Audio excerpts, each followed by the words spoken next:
Hello students, मैं आदर्श Sharma structural mechanics के next video lecture को लेकर आया हूँ। जैसा कि आप जानते हैं, पिछले वीडियो लेक्चर में हमने कॉलम एंड डिस्ट्रक्ट के कुछ थ्योरी पार्ट को देखा था और कुछ न्यूमेरिकल्स को देखा था। तो उसी को कंटिन्यू करते हुए हम अगला न्यूमेरिकल आज लगवाने जा रहे हैं कॉलम एंड डिस्ट्रक्ट पे। काफ़ी अच्छा न्यूमेरिकल है ये, ठीक है।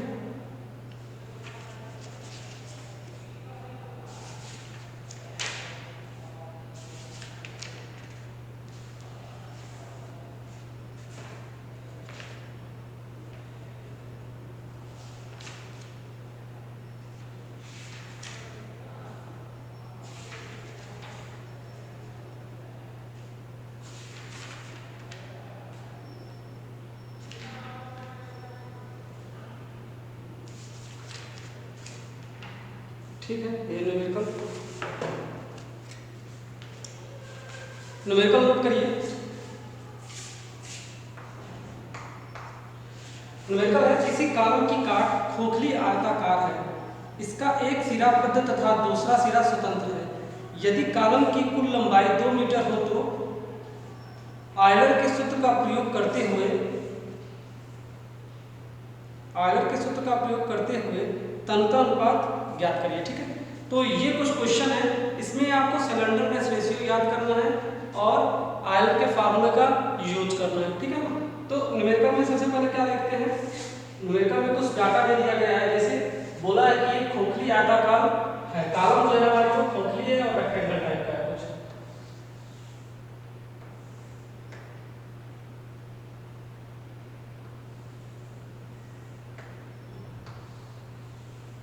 तो ये क्या हुआ, ये कुछ खोखला कॉलम हो गया। ये एक्स हो गई और ये वाई एक्सिस। ठीक है, और इसकी साइज दे रखी है, ये जो बाहर वाला है वो 30 मिलीमीटर का है, बाहर वाला जो है 30 मिलीमीटर का है और अंदर वाला जो है 20 मिलीमीटर का है, अंदर वाला जो है 20 मिलीमीटर का है। ठीक है, और बाहर वाला जो है ये 50 मिलीमीटर का है। तो ये आपका 50 मिलीमीटर का और 30 मिलीमीटर का ये आपका अंदर वाला। ठीक है, ये वाली वैल्यू है। ठीक है, आगे क्या दे रखा है, ई का वैल्यू दे रखा है 180 multiplied by 10 to the power 3 newton पर mm स्क्वायर। लंबाई कितनी रखी है, 2 मीटर। क्वेश्चन में क्या बोल दिया है कि इसका एक सिरा बद्ध है, मतलब एक सिरा फिक्स है और दूसरा सिरा क्या है, फ्री है। तो इस केस में क्या हो जाता है, एल बराबर क्या हो जाता है, 2l। यहाँ पे कितना हो जाएगा, 4 मीटर। और 4 मीटर को क्या लिख सकते हैं, 4000 मिलीमीटर। 4 मीटर को हम 4000 मिलीमीटर लिख सकते हैं। ठीक है, तो अब हम यहाँ आयलर के सूत्र का प्रयोग करेंगे। आयलर के सूत्र का प्रयोग करते हुए हम क्या करेंगे, वैल्यू को हम इसमें फाइंड करेंगे। ठीक, तो आयलर का सूत्र क्या होता है, आयलर का सूत्र मैं एक साइड लिख रहा हूँ, E बराबर pi square E I L का स्क्वायर। ये आयलर का सूत्र होता है। इसमें पाई की वैल्यू, एल की वैल्यू, ई की वैल्यू पता है हमको, आई की वैल्यू नहीं पता है। ठीक है, तो इसमें हम क्या करेंगे, आई की वैल्यू निकालेंगे। आई की वैल्यू निकालेंगे तो इसमें दो एक्सिस है, आई एक्सिस निकलेगा, आई वाई वाई निकलेगा। ठीक है, मोमेंट ऑफ इनर्शिया मतलब निकालेंगे तो दो मोमेंट ऑफ इनर्शिया आएगा। पहला जो मोमेंट ऑफ इनर्शिया आएगा वो होगा आई एक्स एक्स। ठीक है, पहला जो होगा वो आपका होगा आई एक्स एक्स। ठीक है, तो हम इसमें क्या लेंगे, बी डी क्यूब बाई 12 लेंगे minus B D cube by 12 लेंगे। ठीक है, बी डी क्यूब बाई 12 इसके लिए फार्मूला होता है। ठीक है, तो ये जैसे कि खोखला है, तो खोखला है तो हमको क्या करना है, खोखला है तो हमको ये वाली कुछ वैल्यू चाहिए और बाकी वैल्यू को क्या कर देना, घटा देना है। हमको ये वाली वैल्यू कुछ लेनी पड़ेगी और बाकी वैल्यू को क्या कर देनी है, घटा देनी है। तो देखिए हम क्या लेंगे, इसका फार्मूला होता है, हम इस तरह कुछ लिखते हैं, B D cube by 12 minus B D cube upon, इस तरह लिखने का मतलब क्या है, ये बी हो गया और ये डी हो गया, ये बड़ा वाला है B D cube by 12 minus छोटा वाला, तो इससे हमारा मोमेंट ऑफ इनर्शिया निकल जाएगा। ठीक है, मोमेंट ऑफ इनर्शिया के लिए हम 11 चैप्टर वो पढ़ाएंगे, लेकिन इतना तो आपने मैकेनिक्स में पढ़ा, इसलिए मैं यहाँ पे इसको अप्लाई कर रहा हूँ। बी की वैल्यू कितनी है 30 और डी की value 50, B D cube upon 12 minus छोटा वाला बी कितना है 20, डी कितना है 30 क्यूब अपॉन 12। यहाँ से जो भी वैल्यू आएगी उस वैल्यू को हम क्या कर देंगे, पुट कर देंगे।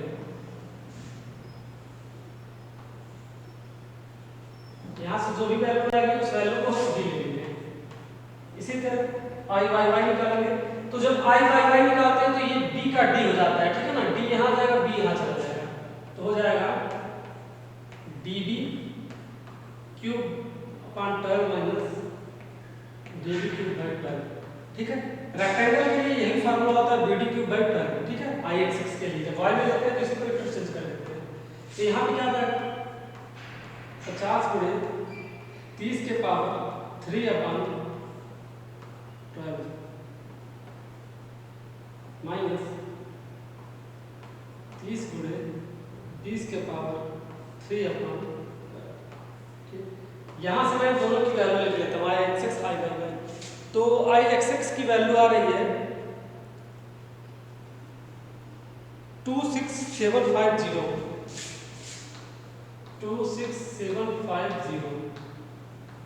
मिलीमीटर के पावर। ठीक है, और आई वाई वाई की वैल्यू आ रही है 92500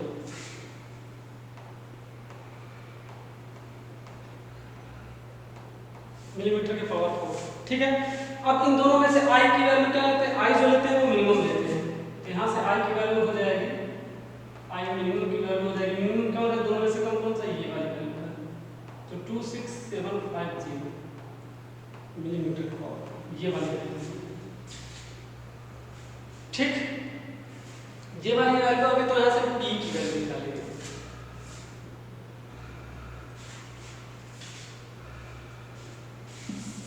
ये तो साइड में लिख देते हैं।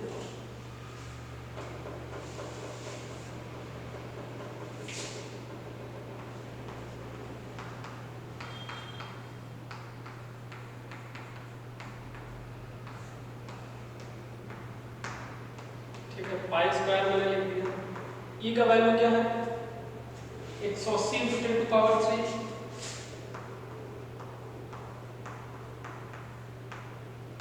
आई कौन सा लेंगे, कम वाला लेंगे,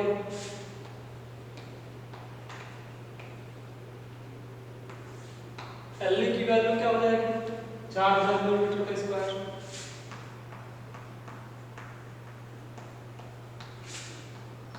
यहाँ से जो पी का वैल्यू आएगा आप लोग कैलकुलेट कर लीजिएगा, मेरे पास ऑलरेडी वैल्यू है।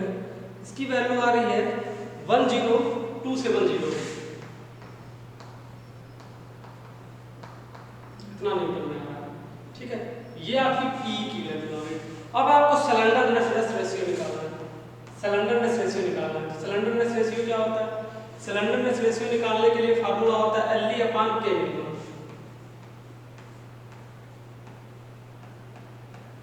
एल ई अपॉन के मिनिमम। ठीक है, एल ई अपॉन के मिनिमम है तो हम क्या करेंगे, एल ई की वैल्यू हमको पता है, एल ई की वैल्यू के मिनिमम बराबर क्या होता है आई बाई ये चीज हो गया। अब हम क्या करेंगे, यहाँ से एल मिनिमम क्या होगा, सॉरी एल की वैल्यू 4000 है, आई की वैल्यू क्या है मिनिमम में, आई की वैल्यू 26750।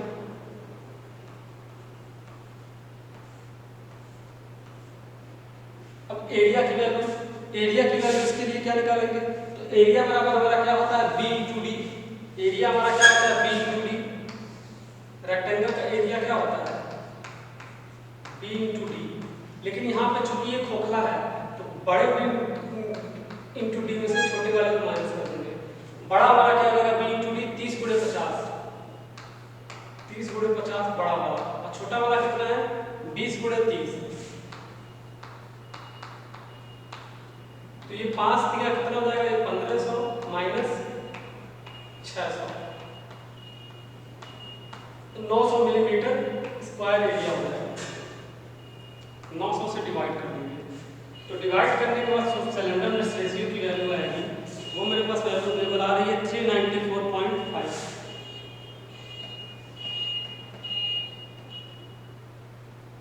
ये हमारी स्लेंडरनेस रेशियो की है। तो आयलर के फार्मूला से हमारा ये बकलिंग लोड भी निकल गया और स्लेंडरनेस रेशियो भी निकल गया। बकलिंग लोड पूछा था तो मैंने बकलिंग लोड भी निकाल दिया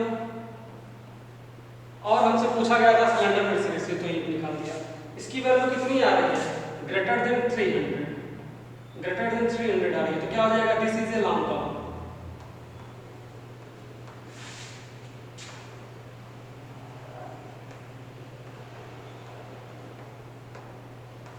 this is a long term. तो आपको न्यूमेरिकल कुछ इसी तरह करना है, जो भी कॉलम की वैल्यू आई स्लेंडरनेस रेशियो की तो हम उस पर पुट कर देंगे। इसको आप नोट डाउन कर लीजिए।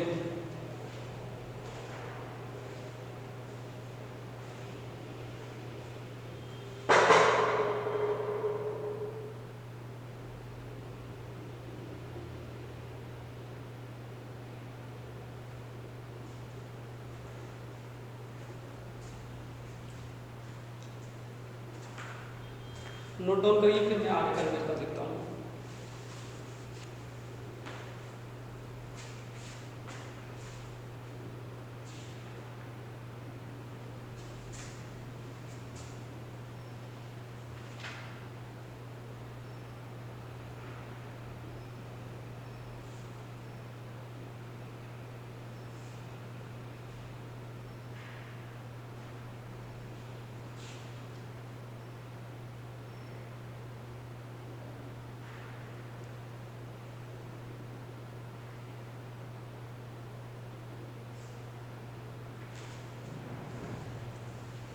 चलिए नेक्स्ट न्यूमेरिकल पे आते हैं।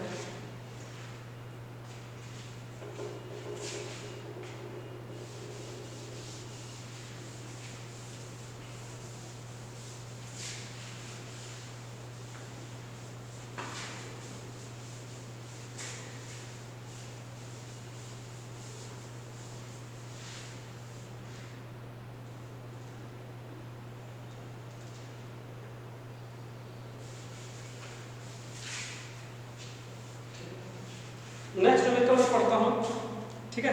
किसी कॉलम की काट 4 सेंटीमीटर भुजा का एक वर्ग है, इसकी लंबाई 1.5 मीटर है, इसका एक सिरा बद्ध तथा दूसरा सिरा कब्जेदार है। सुरक्षा गुणांक 2 मानकर आयलर के सूत्र से अधिकतम सुरक्षात्मक भार ज्ञात करिए। ठीक है, काफ़ी आसान न्यूमेरिकल है, आप लोग नोट कर लीजिएगा। न्यूमेरिकल मैं बोल चुका हूँ, ठीक है। मैं एक बार फिर से पढ़ देता हूँ। किसी कॉलम की काट 4 सेंटीमीटर भुजा का वर्ग है।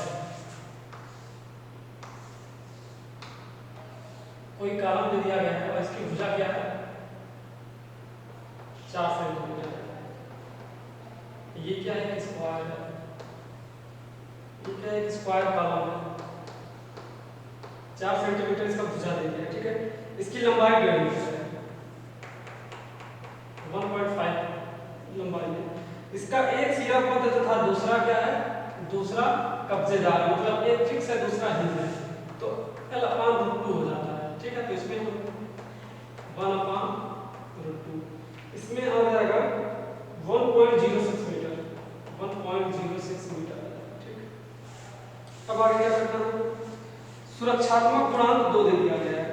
सुरक्षा गुणांक 2 दे दिया गया। सुरक्षा गुणांक मतलब क्या होता है? Factor of safety, factor of safety, factor of safety, factor of safety 2 दे दिया गया। हम फैक्टर ऑफ सेफ्टी आप लोग को बता दें क्या होता है। जैसे कि कोई घर है, आप 4 लोगों के लिए बना रहे हैं, ठीक है, या फिर जैसे खाना बना रहे हो तो आप 4 लोग के लिए खाना बना रहे हैं, ठीक है। तो 4 लोग के लिए खाना जो आप बना रहे हैं उसमें 1 किलो आलू आया, समझिए आधा किलो चावल आया, फिर जो भी चीज़ आया, तो जितना भी उसका क्वांटिटी रहेगा हम क्या करेंगे? अपने तरफ से हल्का सा उस वैल्यू को क्या करेंगे? बढ़ा देंगे, ठीक है। तो 4 लोग के लिए हम ना खाना बना के 4.5 लोग या 5 लोग के लिए खाना बना दें, ठीक है, कि जिससे क्या हो, खाना जो है हमारा कम ना पड़े। तो यही फैक्टर ऑफ सेफ्टी है। फैक्टर ऑफ सेफ्टी के लिए हम क्या करते हैं? थोड़ी सी वैल्यू को बढ़ा देते हैं या कुछ हम फैक्टर ऑफ सेफ्टी ले लेते हैं जिससे हमारा ये फेल ना करे, ठीक है। इसमें क्या पूछा है? इसका सेफ लोड के बारे में पूछा है कि जो हमारा सेफ लोड है वो कितना रहेगा, ठीक है। ई का वैल्यू दे दिया है का वैल्यू दे दिया है 100 गीगा पास्कल। ई का वैल्यू 100 गीगा पास्कल दे दिया है। चलिए न्यूमेरिकल को सॉल्व करते हैं। सबसे पहले क्या है, यूनिट हमारे बिल्कुल अलग अलग है, तो यूनिट को हम एक किसी चीज में चेंज कर लेते हैं, या तो मीटर में कर लेते हैं या तो सेंटीमीटर में कर लेते हैं। तो हम क्या करते हैं, मीटर में ही वैल्यू को ले लेते हैं। ई का वैल्यू है, ये गीगा पास्कल में है, ठीक है ना। तो गीगा पास्कल में हम पहले चेंज कर लेते हैं। ये क्या हो जाएगा 100 × 10⁻⁹ और पास्कल का मतलब होता है न्यूटन पर mm², ठीक है। एक पास्कल बराबर होता है न्यूटन पर mm²। हम आपको ये काफी पहले भी बता चुके हैं, ठीक है। और गीगा का मतलब होता है 10⁹ तो यहां से इसकी वैल्यू आ गई, ठीक है। यहां से इसकी वैल्यू आ गई न्यूटन पर मीटर स्क्वायर, ठीक है। 100 × 10⁻⁹ न्यूटन पर मीटर स्क्वायर। तो आप बोलिए तो हम मीटर में भी कर लेते हैं, नहीं तो फिर इसी को mm में चेंज कर लेते हैं। तो पहले मीटर में कर लेते हैं, सब हमारा मीटर में, तो इसको भी मीटर में कर लेते हैं, ठीक है। तो इसको जब मीटर में क्या करेंगे, इसकी वैल्यू कौन सी जी क्या है, ये ए है, ए यानी भुजा 4 सेंटीमीटर है, तो मीटर में क्या होगा 0.4 मीटर। 1 मीटर में 100 सेंटीमीटर होता है, तो 0.04 है।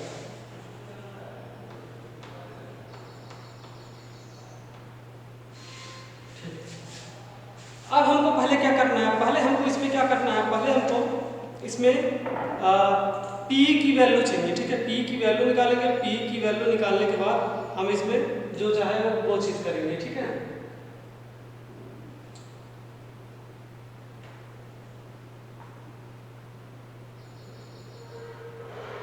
हम क्यों ना इसको mm में चेंज कर लेंगे, हमारे लिए ज्यादा आसान होगा, क्योंकि 0.04 मीटर आता है, दिक्कत हो जाएगी। इसको कर लेते हैं 40 mm, लेंथ हमारा हो जाएगा 1500 mm। इस पे 1000 का मल्टीप्लाई कर देंगे, 1500 mm हो जाएगा। सॉरी, इसको लेना है, इसको ले लेना है 1060 mm। और जब इसको mm में चेंज करेंगे तो यहाँ से mm² जब आएगा तो 3 3 6 पावर, ठीक है। ये 1 मीटर में कितना mm होता है, 3 होता है, तो 3 3 6 हो जाएगा ये, ठीक है। तो 6 जब इसमें से हम घटा देंगे, 9 में से 6 चल जाएगा तो 3 आ जाएगा, 3 और 2 5 आ जाएगा। तो इसका आ जाएगा 10⁻⁶।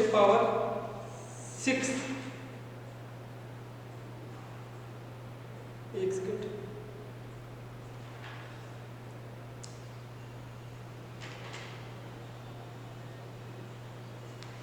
देखिए कैसे चेंज होगा। ये है ना,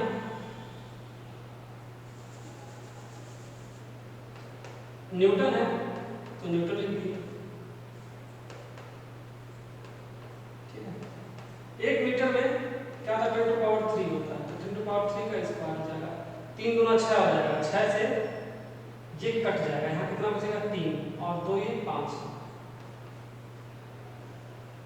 तो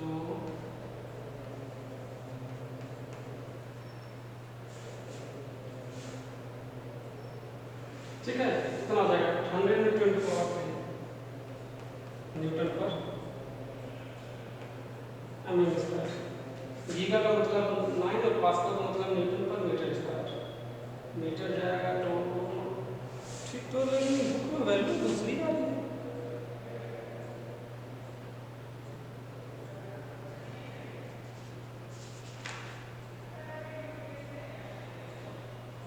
एक सेकंड मैं देख लेता हूँ न्यूमेरिकल वाले बुक में, मैं न्यूमेरिकल की बुक में देख लेता हूँ कि मुझे कुछ डाउट लग रहा है वैल्यू कि जिसकी कॉपी है उसने कुछ गलत करता होगा।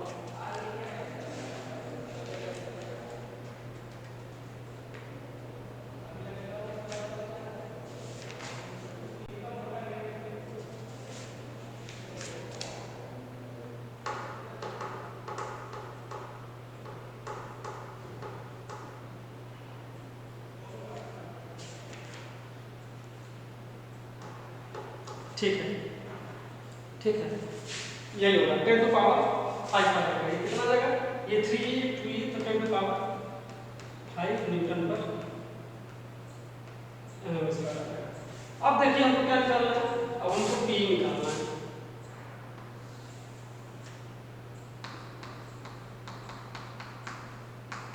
आई स्क्वायर पी आई एल का स्क्वायर, लेकिन हमको आई नहीं पता है, आई नहीं पता है, तो हम इसका आई निकाल लेते हैं।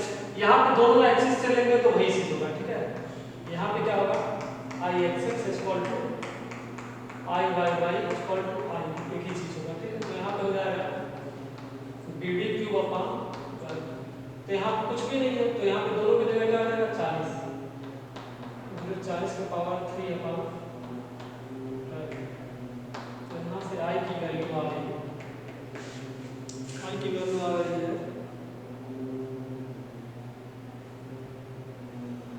21.3 into 10 to the power 4, 10 to the power 4 millimetre के पावर 4, ये हमारे आई की वैल्यू आ गई।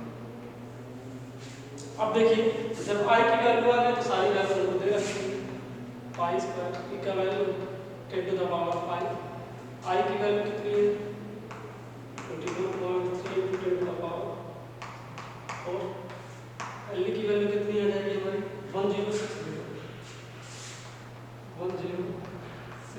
क्या आ जाएगा स्क्वायर। तो यहाँ से पी की वैल्यू है, तो पी की वैल्यू आ जा रही है लगभग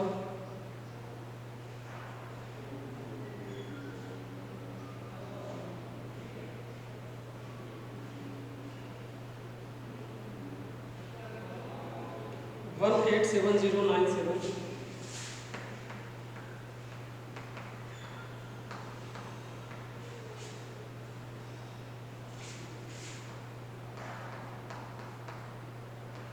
ये ठीक है। ये कुछ हमारी वैल्यू आती है, ठीक है। तो इसके लिए हम क्या करते हैं, इसको न्यूटन में से किलोन्यूटन में कर सकते हैं कि हमारा किलोन्यूटन हो गया। अब हमको क्या चाहिए, अब हमको सेफ लोड चाहिए ना, तो सेफ लोड निकालने के लिए क्या करेंगे, जितना लोड आया था फैक्टर्ड लोड, ये फैक्टर्ड लोड है, ये लोड क्या है फैक्टर ऑफ सेफ्टी के साथ आया, इसके लिए हम क्या करेंगे फैक्टर ऑफ सेफ्टी 2 से डिवाइड कर देंगे, तो इसकी वैल्यू आ रही है 93.5।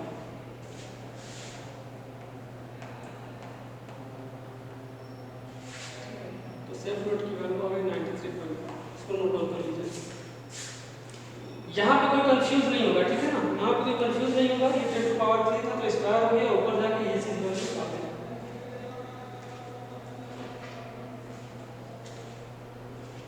आपका जो कॉलम का चैप्टर है ये भी काफी जल्दी ही खत्म हो जाएगा, ठीक है, क्योंकि इतना ज़्यादा कॉलम में कुछ ऐसा है नहीं कि जिससे आप लोग बहुत परेशान हो सकें।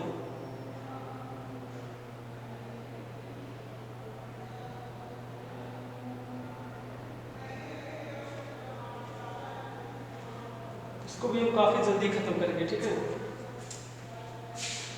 नोट करिए, आगे का न्यूमेरिकल देखता हूँ कौन सा है।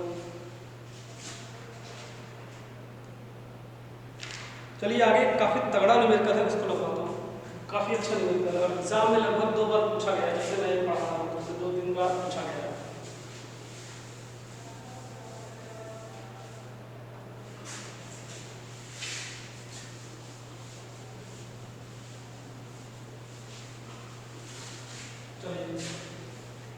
क्वेश्चन ध्यान से सुनिएगा।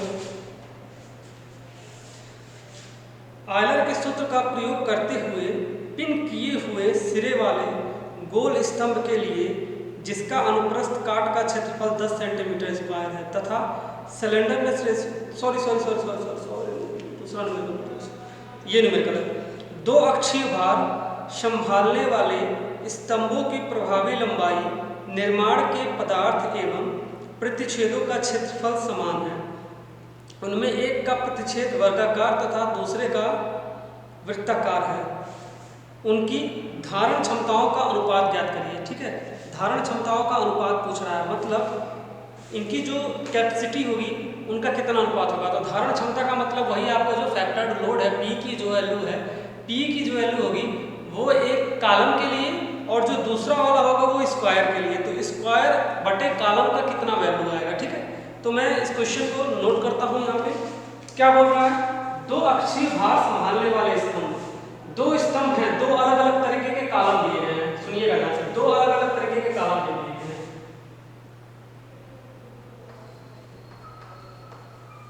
ये आपका काला बोन है, ये आपका काला बोन। काला बोन आपका सर्कुलर है, काला बोन क्या है आपका स्क्वायर है, ठीक है।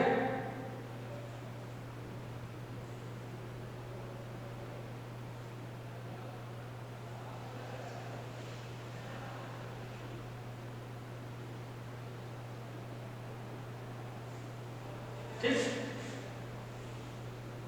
इसकी डाया डी और इसकी जो चार भुजा है वो क्या है, ये। क्वेश्चन में क्या बोल रहा है,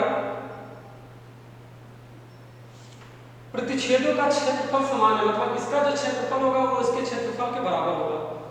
तो क्या दिक्कत है भाई, हमको क्या दिक्कत है, हम तो बराबर कर दे रहे हैं। दोनों का क्षेत्रफल बराबर करने के लिए बोला है तो दोनों का क्षेत्रफल हम बराबर कर देते हैं, देखते हैं क्या आएगा। ठीक है, दोनों का क्षेत्रफल हम क्या करते हैं, बराबर कर देते हैं। क्षेत्रफल कैसे निकालेंगे, इसका क्षेत्रफल क्या होगा तो समझ लीजिए, इसका क्षेत्रफल क्या है, एरिया किसके एरिया निकालना है, सर्कुलर का।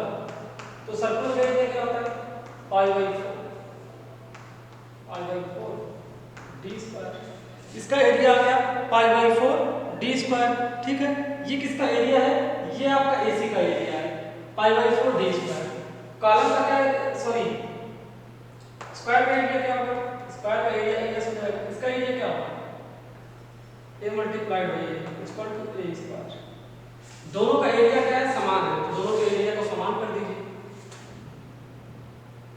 दोनों का एरिया समान कर दीजिए। कि मैं इसको थोड़ा ऊपर लिख देता हूं,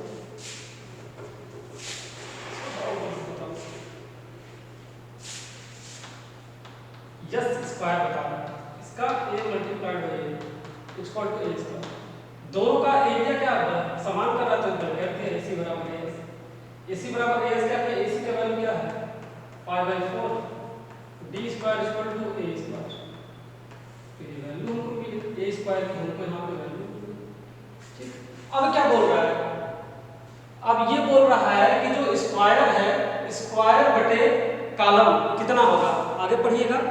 वर्गाकार है तथा दूसरे का वृत्ताकार है, उनकी धारण क्षमताओं का अनुपात ज्ञात करें। यानी वर्गाकार बटे वृत्ताकार पूछ रहा है, वर्गाकार बटे वृत्ताकार के बारे में पूछ रहा है कि कैसे कैसे क्या होगा। तो सबसे पहले हम दोनों का क्या करते हैं, दोनों का हम सबसे पहले आई निकाल लेते हैं, ठीक है।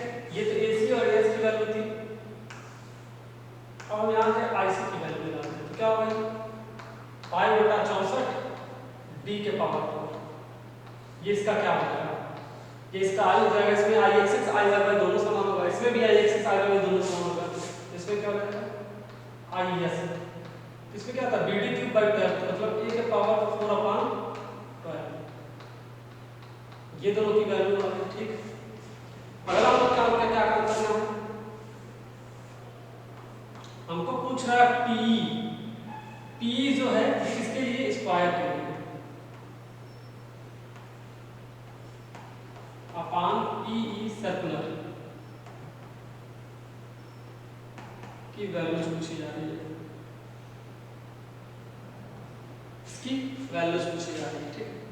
तो इसकी वैल्यूज के लिए क्या करेंगे, कुछ नहीं करना है, तो फार्मूला लगाना है, जो हमारा फार्मूला है उसके फार्मूले को पुट कर देते हैं। स्क्वायर के लिए क्या फार्मूला होगा, π² EIS, और यहाँ पे एरिया क्या हो जाएगा, सॉरी π²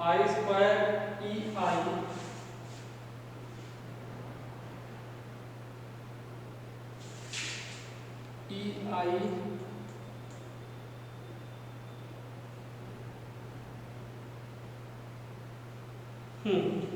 EIL का स्क्वायर, ठीक है। क्या लंबाई दे रखी है, लंबाई नहीं दे रखी है तो लंबाई तो खत्म हो जाएगा, IC/L का स्क्वायर। तो इसको पहले आप सही कर लीजिए, पहले आप जब सही करेंगे तो ऐसा वैल्यू कुछ आएगा, π² EIS/L का स्क्वायर, और ये L का स्क्वायर अपन ऊपर चला जाएगा, यहाँ से आ जाएगा π² EIC। तो E का वैल्यू नहीं दिया, एल ई ई पाई पाई, ये दोनों चीजें कट जाएंगी, ये दोनों चीजें कट जाएंगी। तो कितना बचेगा? अब हम यहाँ लिख देते हैं T S square upon T E C circular, आप समझ जाइए, ठीक है। इसकी वैल्यू क्या आ गई? I S upon I C, I S अपान आई सी आ गई। आई एस की वैल्यू क्या है? ए के पावर 4 अपान 12, और आई सी की वैल्यू क्या है? पाई टी के पावर 4 अपान 64। इसको सिस्टमेटिक करेंगे, ए के power 4 upon 12 multiplied by 64 pi D के पावर, ये वैल्यू आ गई पाई डी के पावर 4, ठीक, ये वैल्यू आ गई। तो अब हम क्या करेंगे? देखिए ध्यान से, यहाँ पे ए के पावर 4 आ गया, यहाँ पे ए स्क्वायर का वैल्यू ये है, हम वैल्यू उठा के यहाँ रखेंगे। वैल्यू कितना रख देंगे? पाई डी स्क्वायर अपान 4 का ए स्क्वायर है, तो यहाँ पे क्या हो जाएगा? स्क्वायर हो जाएगा बटे 12 64 अपान पाई डी के पावर 4। तो यहाँ पे आ जाएगा, देखिए पाई स्क्वायर डी के पावर 4 और 4 छक्का 16, 16 नीचे आ जाएगा और 16 बड़े बने 64 पाई डी के पावर 4। तो डी के पावर 4 से डी के पावर 4, तो एक पाई से एक पाई कट जाएगा, एक पाई से एक पाई कट जाएगा, 16 से ये 4 बार में कट जाएगा, ठीक है, और 4 से ये 3 बार में कट जाएगा। तो हमारा वैल्यू आ जाएगा पाई बाई 3, ठीक, ये हमारा पाई बाई 3 होता है। आप इसको नोट कर लीजिए, काफ़ी इंपॉर्टेंट क्वेश्चन है ये, बहुत बार पूछा गया है, इस न्यूमेरिकल को काफ़ी बार पूछा गया है। एक बार मैं फिर से आपको बता देता हूँ, किसी प्रकार की कंफ्यूजन ना हो, इस वजह से इस न्यूमेरिकल को हम एक बार फिर से आपको बताएंगे, ठीक है। आप नोट करिए, मैं आपको बता रहा हूँ फिर से।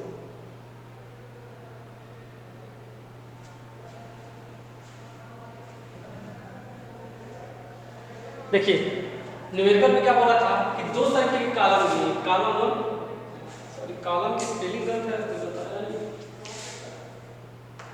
ये कॉलम 1 है, ये कॉलम 2 है। दो तरीके के कॉलम दिए हैं, दो तरीके के कॉलम दिए हैं, ध्यान से देखिए, पहला सर्कुलर कॉलम है, दूसरा स्क्वायर कॉलम है।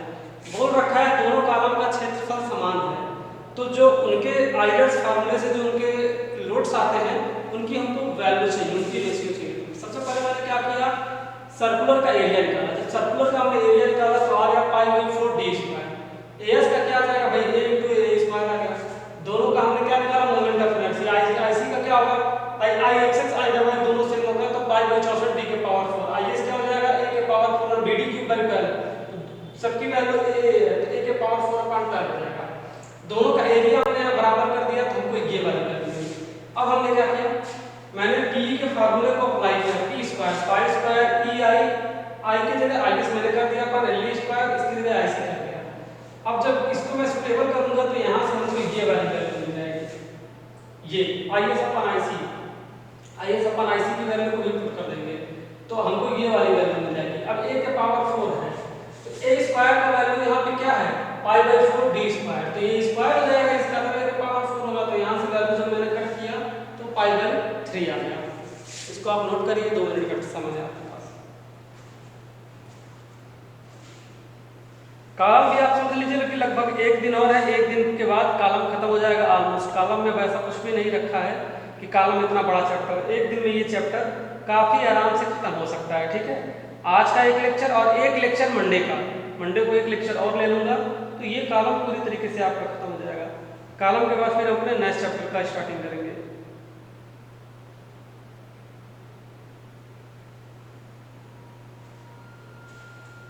ठीक है, इरेज करते हैं इसको।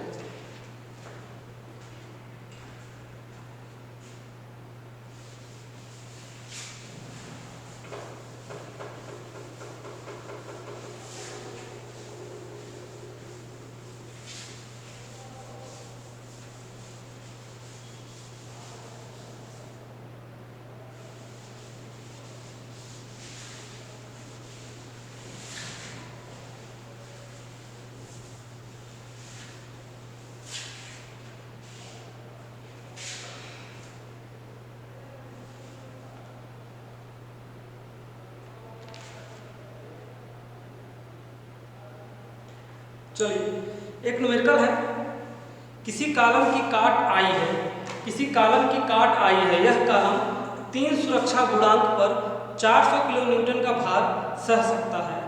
इसका एक सिरा स्वतंत्र तथा दूसरा सिरा बद्ध है, ठीक है।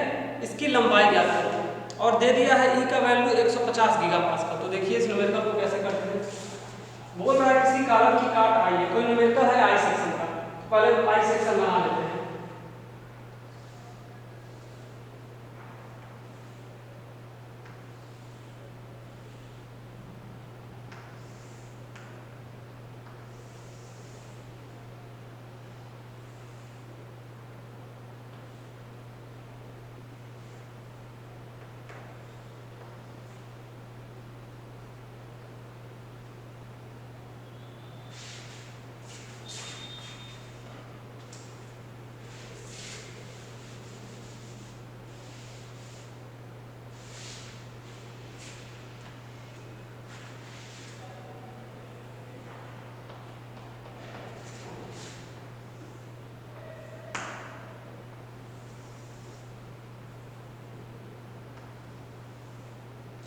ये आई सेक्शन है, इसकी वैल्यू क्या दे रखी है, ये जो है आप लोगों को 10 मिलीमीटर का, इसकी जो डायमेंशन है वो 10 मिलीमीटर है, इसका जो डायमेंशन है वो भी क्या 10 मिलीमीटर है, और जो टोटल डायमेंशन है वो 100 है, ये क्या है 100 मिलीमीटर का है, और यहाँ से जो यहाँ तक की लंबाई है ये भी क्या है, ये भी क्या है 100 मिलीमीटर। इसके लिए न्यूमेरिकल में आई की वैल्यू दे दी गई है, इसके लिए आई की वैल्यू दे दी गई है, न्यूमेरिकल में आई की वैल्यू दी गई है 167.33 into 10 to the power -8 metre के पावर, ठीक है। ये आई की वैल्यू दे दी गई है,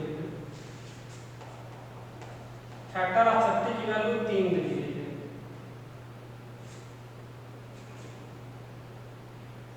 सेफ लोड दे दिया गया है, सेफ लोड की वैल्यू दे दी गई है 400 किलोमीटर, ठीक। ई का वैल्यू दे दिया गया है 150 गीगापास्कल, ठीक। लंबाई हमको ज्ञात करना है, लंबाई हमको ज्ञात करना है। देखिए कैसे क्या, काफी आसान न्यूमेरिकल है, ज्यादा दिमाग लगाना है। आप अगर चाहें तो इसका IXX I/Y निकाल सकते हैं, लेकिन अभी आप नहीं निकाल पाएंगे शायद, जहां तक पता नहीं मैकेनिक्स में आप लोग अच्छे से पढ़े हुए तो निकाल सकते हैं, नहीं तो मैं आपको ट्रिक बताऊंगा कि इन सारे सेक्शन का मोमेंट ऑफ इनर्शिया कैसे निकालेंगे, ठीक है। तो अभी आप लोग परेशान हो तो ये क्योंकि मोमेंट ऑफ इनर्शिया भी हम आपको पढ़ाएंगे, तो अगर ये चीज यहाँ नहीं कवर होगा तो मोमेंट ऑफ इनर्शिया भी हो जाएगा। यह वैल्यू यहाँ पे दे दी गई है, इसलिए मुझे कोई दिक्कत नहीं है।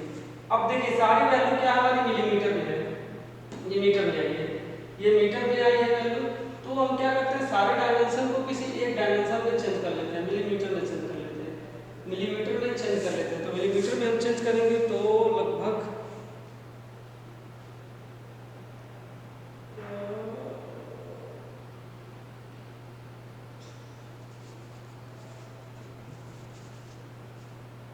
कोई दिक्कत नहीं है। तो ये हमारा मीटर में है, ये हमारा किलोमीटर में है, ये गीगापास्कल में, इसको क्या करते हैं 150 × 10 to the power 9 न्यूटन पर मीटर स्क्वायर कर देते हैं, बस हमारा काम हो गया।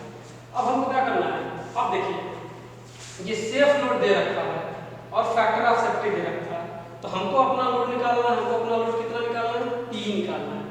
फार्मूला क्या होता है, फार्मूला होता है सेफ लोड इक्वल टू, लिख रहा हूं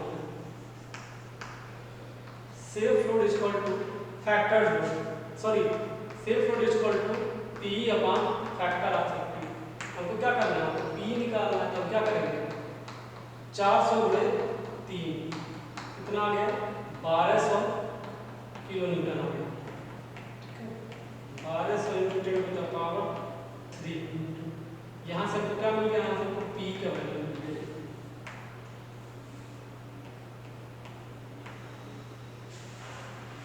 यहाँ से हमको P का वैल्यू मिल गया। तो हम क्या करेंगे, P का फार्मूला क्या है, P बराबर पाई स्क्वायर EI LD का स्क्वायर, लंबाई कहीं देख दिया इसमें, लंबाई हमको ज्ञात करना है, लंबाई ही हमको ज्ञात करना है। तो क्या ज्ञात करना, एल ज्ञात करना।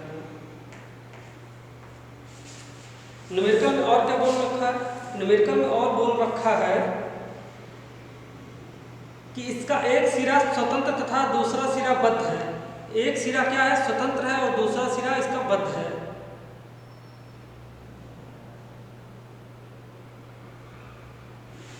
एक सिरा स्वतंत्र है, दूसरा सिरा बद्ध है, इस चीज को याद रखिए। इसको भी लिख लेते हैं। जब एक सिरा स्वतंत्र होता है, दूसरा बद्ध होता है, तो एल की वैल्यू क्या हो जाती है, 12 हो जाती है। एल की वैल्यू क्या हो जाती है, 12 हो जाती है। एक सिरा स्वतंत्र होता है और दूसरा बद्ध होता है। ठीक है, एक सेकंड में इसका आंसर कर मैच कर लूँ।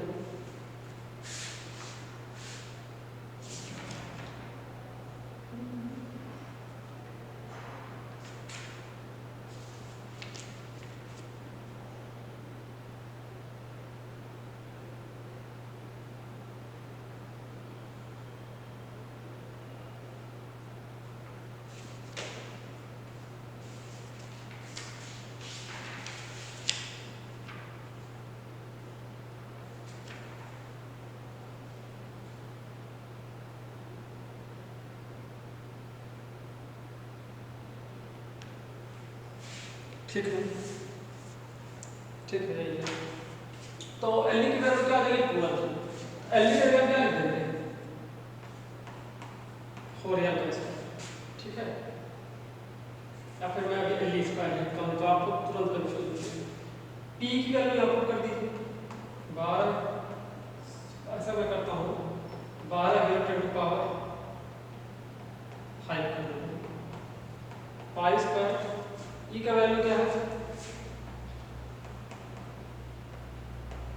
आई की वैल्यू क्या है,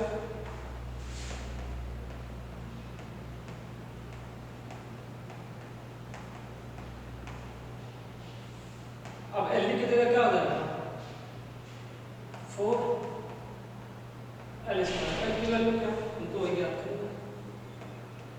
क्रॉस मल्टीप्लाई कर लीजिए।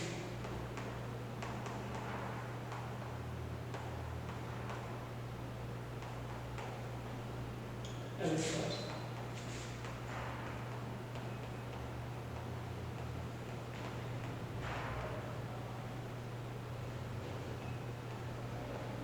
अब देखिए 10 टू पावर 9 है, 10 टू पावर 8 कितना हो जाएगा, 10 टू पावर 1 हो जाएगा।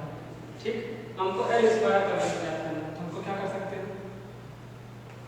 L square equal to pi square 150, इस वाले को इसमें ले लेना है,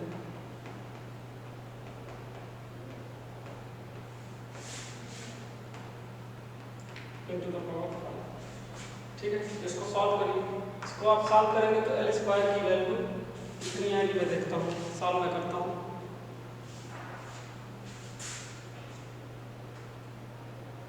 इसको मैं सॉल्व करता हूँ।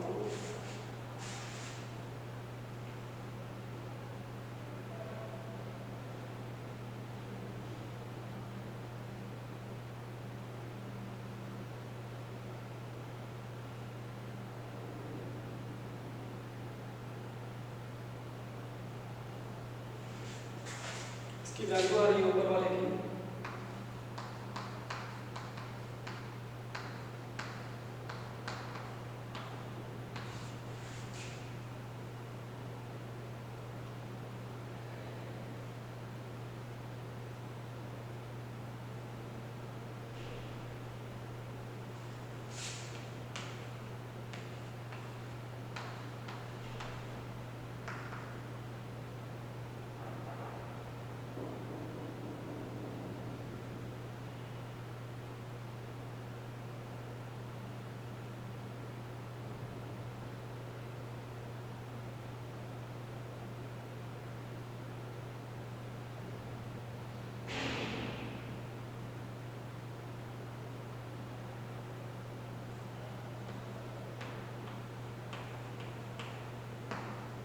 एल स्क्वायर की वैल्यू आ रही है 0.2 पॉइंट, तो एल की वैल्यू जब निकालेंगे तो क्या हो जाएगा, 2.064 अंडर रूट हो जाएगा। इसकी वैल्यू को आप कैलकुलेट कर लीजिए।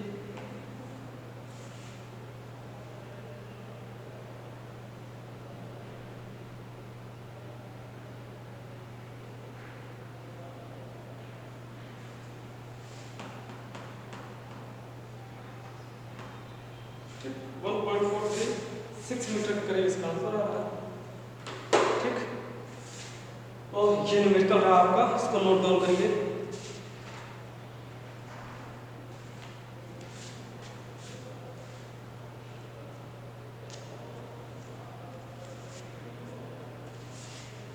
नोट डाउन करिए इसको। ये सेक्शन दे रखा था, आई की वैल्यू दे रखी थी, फैक्टर ऑफ सेफ्टी दे रखा था, सेफ लोड और ई का वैल्यू दे रखा था। एल बराबर 12 मैंने लिख दिया। सेफ लोड बराबर होता है total load upon factor of safety. तो यहाँ से मैंने फैक्टर लोड निकाल दिया इतना वैल्यू मैंने, ठीक है। पी की वैल्यू में मैंने सारा चीज पुट कर दिया, फिर यहाँ से एल स्क्वायर की वैल्यू मैंने निकाल ली, एल की वैल्यू मैंने निकाल ली, और एक जो ट्विस्ट हुआ था एल बराबर 12 होता है, तो यहाँ पर मैंने 12 की जगह 4l स्क्वायर ले लिया, क्योंकि 2 की जगह 4 जाएगा, एल की जगह एल स्क्वायर जाएगा। तो आप फाइंड कर लीजिए बाकी।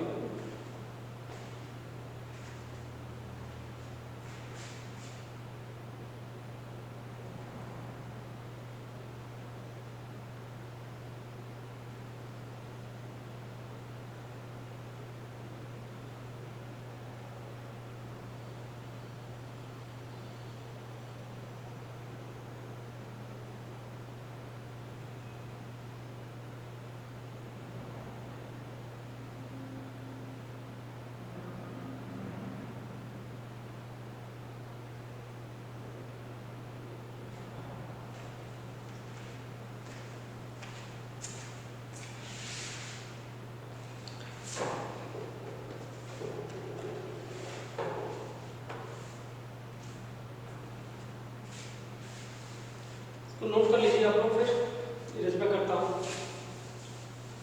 तो स्टूडेंट्स इस तरीके से आपका काम लगभग खत्म ही हो गया है, क्योंकि मैंने आइलर्स पे सारे नोट करके बता दिए हैं। अब मुझे कुछ चीजें रैंकाइन को बता दिया, रैंकाइन फार्मूला हमने आपको बताया था, ठीक है। तो मंडे के दिन हम क्या करेंगे, आज आपको मैं बता देता हूँ मंडे के दिन क्या करेंगे। चौक लिख दिया है, ठीक।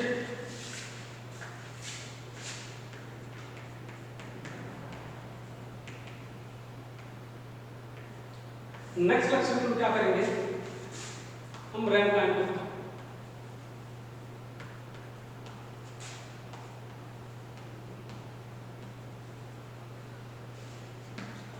रैंकाइन फार्मूला से हम क्या करेंगे, न्यूमेरिकल से, और कुछ ऐसे न्यूमेरिकल हैं जो रैंकाइन का कंपैरिजन आइलर से किया गया है। रैंकाइन का कंपेयर आइलर फार्मूला से किया गया है, ठीक है। तो रैंकाइन और आइलर्स को कंपेयर करने के बाद भी कुछ फार्मूले निकलते हैं। कुछ इसमें ऐसे न्यूमेरिकल्स हैं जो स्लोप एंड डिफ्लेक्शन पे भी हैं, तो मैं वो भी न्यूमेरिकल बताऊंगा, ठीक है। स्लोप एंड डिफ्लेक्शन का सेंस क्या है, जैसे कि कोई बीम है, इसमें डिफ्लेक्शन दे देगा, जैसे y की वैल्यू डिफ्लेक्शन होती है WL के पावर 4 अपॉन, ठीक है, 36 ये समझ लीजिए कोई एक ऐसी वैल्यू दे रखा है। तो इस वाले वैल्यू में पूछ देगा L की वैल्यू क्या है भाई, या फिर y की वैल्यू या किसी चीज की वैल्यू पूछ सकता है। तो कॉलम के चैप्टर में कई तरीके से ये मर्ज करके न्यूमेरिकल आपको देता है, ठीक है। तो आज के लिए बस इतना है ना फिर आज के लिए, ठीक है। और जो नेक्स्ट लेक्चर होगा, नेक्स्ट लेक्चर में हम बाकी चीज़ों को कंप्लीट करेंगे। हो सके तो जो नेक्स्ट लेक्चर हो शायद हमारा कॉलम का लास्ट लेक्चर होगा, ठीक है। नेक्स्ट लेक्चर में हम सब कुछ कवर करने की कोशिश करेंगे। तो फिर स्टूडेंट्स मिलते हैं नेक्स्ट वीडियो लेक्चर में। Okay, thank you.